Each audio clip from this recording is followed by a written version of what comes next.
ଧୂପକାଠିର ଯୋଉ କାଠି ହୁଏ ହେଲା, ଧୂପକାଠି ଜରି ବାହାରେ, ସେ ସବୁ ଯେତେବେଳେ ମନ୍ଦିର ଯିବ ତମେ ଅଳ୍ପ ଅଳ୍ପ ହେଇଯିବ ହେଲା, ସେ ସବୁ ନେଇକି କଣ କରିବ ଡଷ୍ଟବିନରେ ପକେଇଦବ। ସବୁବେଳେ ଅଳିଆ ଆମେ ଯଦି ଡଷ୍ଟବିନରେ ପକେଇଦବା ତାହେଲେ ଆମ ଘର କଣ ହବନି, ଅଳିଆ ହବନି। ଆମ ଘର ସବୁବେଳେ କଣ ଦେଖାଯିବ, ସୁନ୍ଦର ଦେଖାଯିବ, ସଫା ଦେଖାଯିବ। ସମସ୍ତେ କରିବ ତ, ଶ୍ରେଣୀ କରିବ ତ। ତମ ଘରେ ଅଳିଆ ପଡ଼ିଲେ ତମେ କଣ କରିବ, ଡଷ୍ଟବିନରେ ନେଇକି ପକେଇଦବ। ବୁଝିପାରିଲ?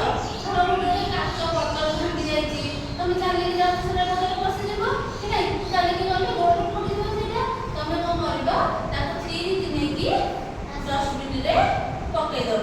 ବୁଝିପାରିଲ? ଆମେ ଯେତେ ଆମ ପରିବେଶକୁ ସଫା କରିବା